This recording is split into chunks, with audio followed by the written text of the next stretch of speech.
Bismillahirrahmanirrahim. Assalamualaikum warahmatullahi wabarakatuh. Pada kesempatan kali ini, saya akan membahas salah satu komponen elektronika, yaitu kapasitor. Apa itu kapasitor?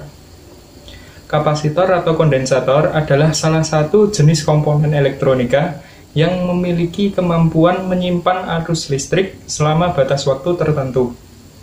Selain itu, kapasitor juga digunakan sebagai filter, yaitu untuk menahan arus DC dan meloloskan arus AC. Ada 8 jenis kapasitor yang sering dijumpai di pasaran, yaitu elektrolit kondensator atau ELCO, kapasitor tantalum, kapasitor polyester film, kapasitor polypropylen, kapasitor kertas, kapasitor mika, kapasitor keramik, dan yang terakhir adalah kapasitor variabel atau Farco. Untuk satuan kapasitas kapasitor adalah farad. Nama farad diambil dari nama penemunya, yaitu Michael Faraday, seorang ilmuwan yang berasal dari Inggris, yang lahir pada tahun 1791 dan meninggal pada tahun 1867. Seperti biasa, saya akan membahas satu persatu dari ke-8 jenis kapasitor tersebut. Terus tonton video ini sampai selesai agar ilmu yang kalian dapat bisa bermanfaat dan kalian makin tahu dan makin banyak ilmu.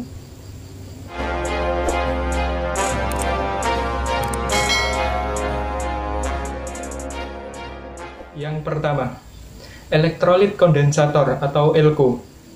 Kapasitor yang sering disebut dengan kondensator ini merupakan jenis kapasitor yang menggunakan cairan elektrolit sebagai media untuk meningkatkan kapasitas penyimpanan arus listrik.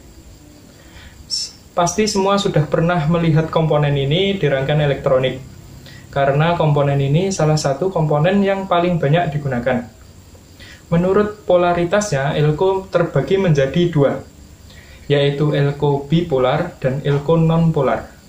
Pada ELCO bipolar, dia mempunyai kaki positif dan negatif. Kita bisa melihatnya melalui bodi ELCO, ada simbol min, itulah kaki negatifnya. Jenis ELCO ini memerlukan perhatian saat pemasangan, karena jika salah pemasangannya menyebabkan kerusakan pada ELCO, ataupun di beberapa kejadian, ada yang sampai meledak akibat pemasangan polaritas yang salah. Sebaliknya, pada ELCO nonpolar tidak memiliki polaritas atau kaki positif dan negatif, sehingga dapat dipasang secara bolak-balik. Di bodi ELCO sendiri tertera beberapa kapasitas dan batas tegangan ELCO tersebut.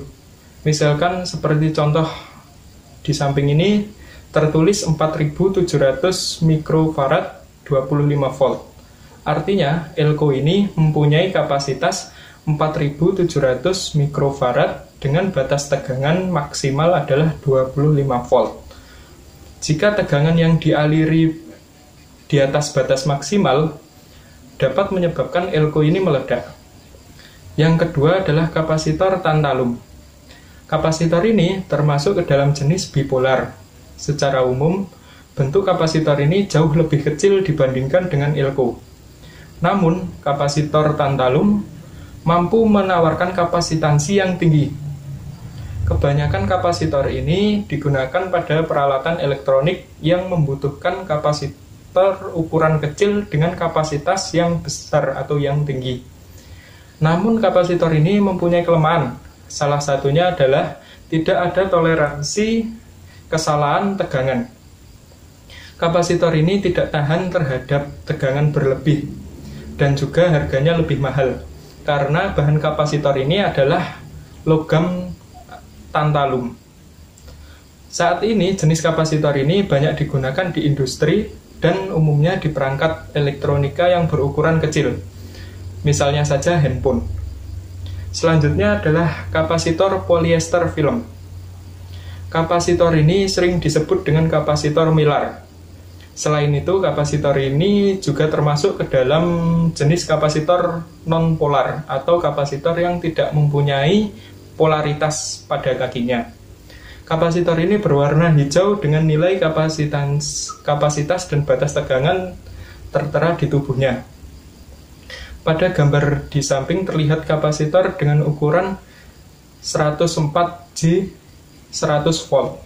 Artinya adalah dia memiliki kapasitas 100.000 picofarad atau 100 nanofarad dengan batas tegangan 100 volt.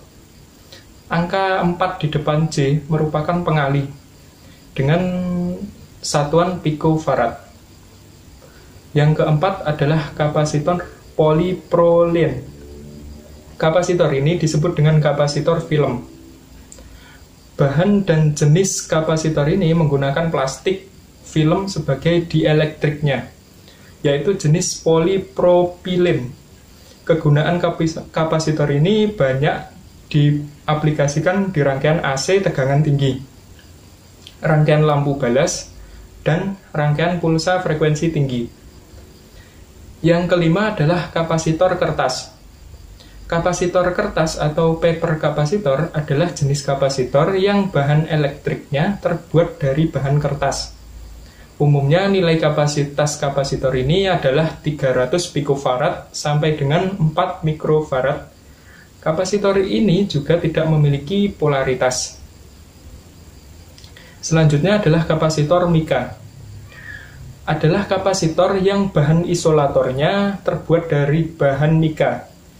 Kapasitor ini termasuk ke dalam jenis kapasitor non-polar. Artinya, bisa dipasang secara bolak-balik. Kapasitas kapasitor ini umumnya berkisar antara 50 picofarad sampai dengan 0,02 mikrofarad. Kapasitor ini biasanya dipasang pada radio sebagai filter dengan sirkuit osilator. Yang ketujuh adalah kapasitor keramik. Bentuk kapasitor ini mirip dengan kapasitor tantalum. Isolator dari kapasitor ini terbuat dari bahan keramik.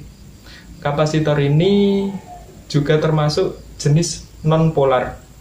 Kapasitasnya berkisar antara 1 picofarad sampai dengan 0,01 mikrofarad. Yang terakhir adalah varco atau variabel kapasitor. Varco umumnya digunakan untuk memilih gelombang frekuensi pada radio. Kapasitor ini terbuat dari logam dengan ukuran yang lebih besar. Nilai kapasitansinya berkisar antara 100 picofarad sampai dengan 500 picofarad. Kapasitor ini sudah mulai jarang di pasaran. Akibat penggunaan radio analog sekarang mulai tergantikan dengan radio digital yang lengkap dengan USB-nya dengan harga yang murah. Untuk sekedar pengetahuan, kapasitor juga sering disebut dengan kondensator. Kondensator berasal dari nama seorang atau diberikan oleh seorang ilmuwan berkebangsaan Italia bernama Alessandro Volta pada tahun 1708. Penamaan ini berasal dari kata condensatore yang berarti menyimpan muatan listrik. Semakin besar muatan listrik, maka semakin besar pula potensial listriknya, atau yang digambarkan dalam rumus kapasitansi kapasitor seperti di samping, yaitu C sama dengan V sama dengan Chi per V. C sama dengan kapasitas kapasitor dalam satuan farad. Chi sama dengan muatan yang tersimpan dalam satuan coulomb. Dan V adalah beda potensial atau tegangan dalam satuan volt. Demikian video penjelasan tentang kapasitor. Jika kalian suka dengan video ini, jangan lupa untuk like, share, dan subscribe video ini. Sekian dari saya, terima kasih. Wassalamualaikum warahmatullahi wabarakatuh.